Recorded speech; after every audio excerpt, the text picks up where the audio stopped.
Hello everyone, welcome to our channel IVLegal. In our today's video, we are going to discuss about section 24 of Indian Evidence Act.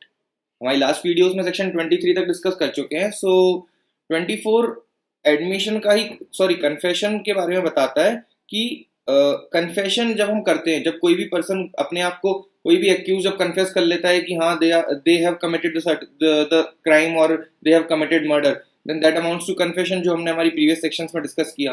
तो अगर कोई ऐसा confession जब करता है and that confession is done on account of any inducement और any promise कि हम तुमको छुड़वा देंगे, तुम कन्फेस कर लो, या on account of any threat, then that confession becomes irrelevant in criminal proceeding.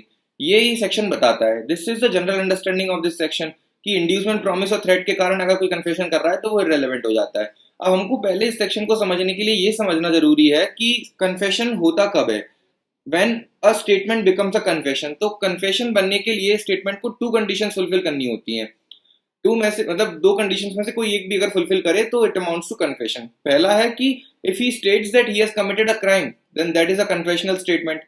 और else if he does not state, means even from his statement it cannot be inferred that he is guilty of that particular act, but a court can draw an inference about the same that he might have committed the crime. अगर inference भी draw कर पा रहा है court, then it amounts to confessional statement. In 2 conditions में से अगर कुछ भी हो जाता है तो it amounts to confession.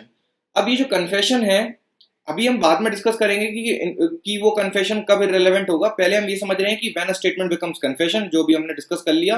Now for a confession it is necessary for a confession to be voluntary, क्योंकि ये एक स्टार्ट है. एक मतलब कन्फेशन अगर इंड्यूसमेंट, थ्रेट और प्रॉमिस के थ्रू होगा तो it would not be voluntary, right. तो इसीलिए कन्फेशन मस्ट बी वॉलंटरी सबसे पहला.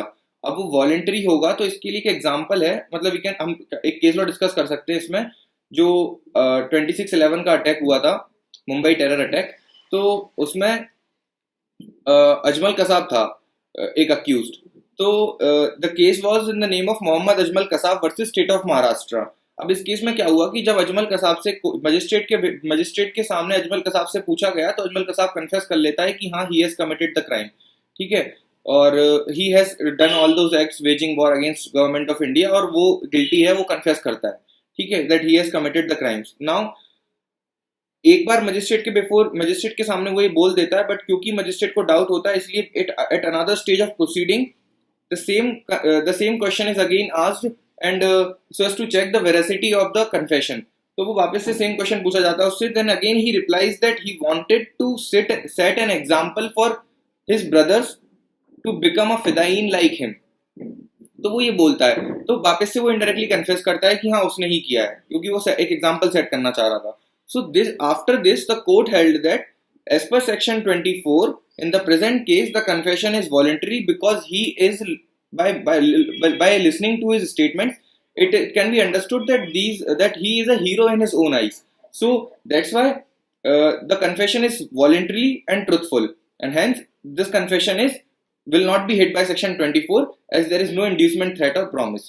तो ये हो गया कन्फेशन वॉलंटरी कैसे होता है, वो हमने समझ लिया. अब कब कन्फेशन होता है, कब कन्फेशन वॉलंटरी होता है, जब हमने ये डिस्कस कर लिया तो हम आ जाते हैं सेक्शन के इंग्रेडिएंट्स पे कि कब मतलब ये सेक्शन किस किस चीजों में डील करता है. तो सेक्शन स्टेट्स दैट कि कोई भी कन्फेशन तब इररिलेवेंट हो जाएगा when following ingredients are satisfied. पहला है कि the statement in question is a confession. सबसे पहले वो स्टेटमेंट कन्फेशन बनना चाहिए. कन्फेशन कब बनेगा वो हमने भी डिस्कस किया.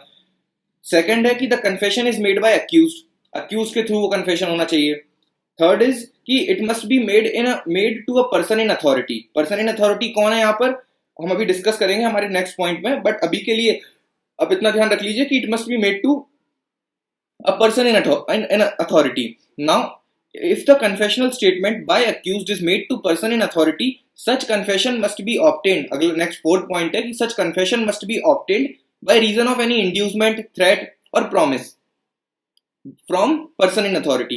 ये बात यहाँ पर ध्यान रखनी है कि फोर्थ पॉइंट ये बोल रहा है कि inducement, threat और promise है किसको, accused को, so as to extract confession, but this inducement, threat or promise should be from person in authority. अगर वो किसी और पर्सन से के थ्रू आ रहा है then it is not prohibited and then the confession would be considered as relevant. अगर वो किसी और पर्सन के थ्रू आ रहा है, but if it is coming from person in authority then only it becomes then only it is prohibited to act as a confessional statement. Then only it becomes irrelevant. अगर वो किसी person authority से आ रहा है तो अब क्योंकि हम एक एग्जांपल से समझते हैं कि सपोज पहले ये डिस्कस कर लेते हैं कि पर्सन अथॉरिटी है कौन. तो पर्सन इन अथॉरिटी बेसिकली वो पर्सन होते हैं हु एक्सरसाइज सम इन्फ्लुएंस और कंट्रोल और अथॉरिटी ओवर द अक्यूज्ड. जैसे कि अगर कोई गांव में कोई एक किसी विलेज में कोई एक अक्यूज्ड है, ठीक है, तो उस अक्यूज ने अगर कोई क्राइम किया है तो वहां का जमींदार of accused he will be considered as person in authority. Village में जो नंबरदार होते हैं वो भी पर्सन इन अक्यूज में, वो भी पर्सन अथॉरिटी में आते हैं. जो मुखिया ऑफ विलेज होता है वो भी पर्सन अथॉरिटी में आता है. फिर any other master of accused, basically वो सारे पर्सन हु कैन एक्सरसाइज और influence the control over the accused are considered as person in authority. तो जैसे कि जिलेदार, मुखिया ऑफ विलेज और नंबरदार और मास्टर ऑफ अक्यूज और जमींदार. तो ये एक एग्जांपल्स हो गए. अब अगर सपोज यहाँ पर इस पूरे में कहीं फ्रेंड तो नहीं है कोई, अगर मान लो मैं अपने किसी फ्रेंड को इंड्यूस करता हूँ या उसको प्रॉमिस करता हूँ कि तुम बता दो मैं तुमको इस चार्ज से छुड़वा दूंगा, तुम कन्फेस कर लो कि तुमने एक क्राइम किया, और वो कन्फेस कर लेता है, तो क्या ये कन्फेशन इररिलेवेंट हो जाएगा ऑन द ग्राउंड कि मैंने उसको प्रॉमिस किया, on account of promise he made the confession? क्या ये इररिलेवेंट होगा? नहीं होगा. क्यों? क्योंकि I am not the person in authority in the present case. I am a friend who does not fall under the definition of person in authority, and hence this confessional statement does not become irrelevant because कि मैं यहाँ पर confessional statement as a friend दिलवा रहा हूँ उससे and not as a person in authority. So the confession must be obtained by way of inducement, threat or promise from a person in authority. ये हो गया हमारा पर्सन इन अथॉरिटी के लिए. अब उसके बाद आते हैं हम फिफ्थ पॉइंट पे. फिफ्थ पॉइंट ये बोलता है कि सच इंड्यूसमेंट, थ्रेट और promise must have reference to escape the charge. मतलब कि आप किसी और तरीके का इंड्यूसमेंट नहीं कर सकते कि आपने आप उसको इंड्यूस कर रहे हो कि तुम कन्फेशन दे दो वरना तुम्हारे घर पे मैं फायर करवा दूंगा या किसी को घर में किसी मेंबर को की हत्या हो जाएगी. ऐसे आप इंड्यूस करके कन्फेशन नहीं दिलवा सकते हो. दिस इंड्यूसमेंट, थ्रेट और promise must have a reference to escape the charge. कैसा? कि तुम कन्फेशन दो, मैं तुमको इस चार्ज से एस्केप करवा दूंगा, इस जो भी तुमने गुनाह किया है इससे मैं तुमको छुड़वा दूंगा. तो this reference to escape charge must be there when there is any inducement, threat और promise by person in authority. फिर आता है सिक्स्थ पॉइंट. अब फिफ्थ पॉइंट में हम एक एग्जांपल भी समझ सकते हैं कि अगर जैसे सपोज बहुत ये जो मुखिया ऑफ द विलेज और जो जमींदार वगैरह होते हैं, ये बहुत बार क्या करते हैं कि किसी ने कोई क्राइम किया है तो वो लोग बोल देते हैं उसको कि देखो भगवान का नाम लेके तुम भगवान में भरोसा करते हो, in the name of God don't speak lie and speak truth and confess that you have committed a crime. Now in the mere exhortation to speak the truth in the name of God cannot itself amount to inducement. क्योंकि यहाँ पर वो कोई reference to escape charge नहीं हो रहा है. Here there is no temporal gain to the person, to the accused. वो सिर्फ भगवान के नाम पर सच बोलने सिखा रहे हैं और भगवान के नाम पर वो सच बोलने के नाम पे बोल रहे हैं कन्फेस कर लो. So here that would not amount to inducement.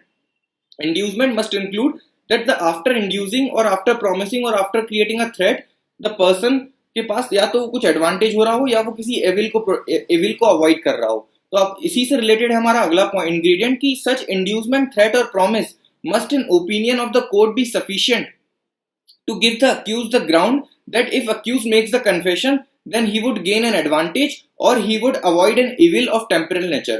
ठीक है, तो या तो उसको कुछ फायदा होगा या वो किसी हानि से बच जाएगा, किसी नुकसान से बच जाएगा ऑफ एनी टेम्परेरी नेचर. जैसे कि मान लो अगर मैं उसको इंड्यूस करता हूँ कि तुम कन्फेशन दे दो और मैं पर्सन इन अथॉरिटी में हूँ और मैं उसको इंड्यूस कर रहा हूँ अक्यूज को कि तुम कन्फेशन दे दो before the court that you were involved in the crime और मैं तुमको छुड़वा दूंगा. तो यहाँ पे there is reference to escape the charge, and after he makes the confession with the inducement, जहां पर मैं उसको इस बात को लेकर इंड्यूस कर रहा हूँ कि अगर वो कन्फेशन दे देता है तो उसको एडवांटेज हो रहा है किस चीज का, कि उसके पास कि वो चार्ज से फ्री हो जाएगा. तो here there is an advantage. या फिर किसी एविल को अवॉइड करने के लिए अगर मैं इंड्यूस कर रहा हूँ then only it becomes irrelevant. तो अगर ये सारे इंग्रेडिएंट फुलफिल हो रहे हैं then it becomes irrelevant. सबसे पहला अपन ने क्या डिस्कस किया था कि जो भी स्टेटमेंट है that must be confession, it must be made by accused. second, तीसरा कि it must be made before person in authority. चौथा है कि फोर्थ है कि there must be certain some sort of the confession must be obtained by person by way of inducement, threat or promise by person in authority, not by a friend or any other person, but by person in authority. And the fifth is कि this inducement, threat or promise must include the reference to escape the charge. Sixth is कि this inducement, threat or promise must be in the opinion of the court that if the person makes the confession, then he will gain an advantage of temporal nature or he will avoid an evil of temporal nature. अब जैसे एक example ले लेते हैं कि there are certain examples such as अगर मैं if such as अगर मैं बोल रहा हूँ कि मैं person in authority में हूँ और मैं बोल रहा हूँ accused को कि if you confess the truth nothing will happen to you, और अगर मैं या फिर मैं ये बोल रहा हूँ कि if you do not tell the truth I will send the constable to take you. तो ये सारे statements are sufficient ground for accused that for stating that if accused makes the confession he would gain an advantage of temporal nature. कैसा advantage कि उसको अगर वो सच बोल रहा है तो कांस्टेबल उसके पास नहीं आएगा उसको उठाने, तो that way he is avoiding the evil of temporal nature.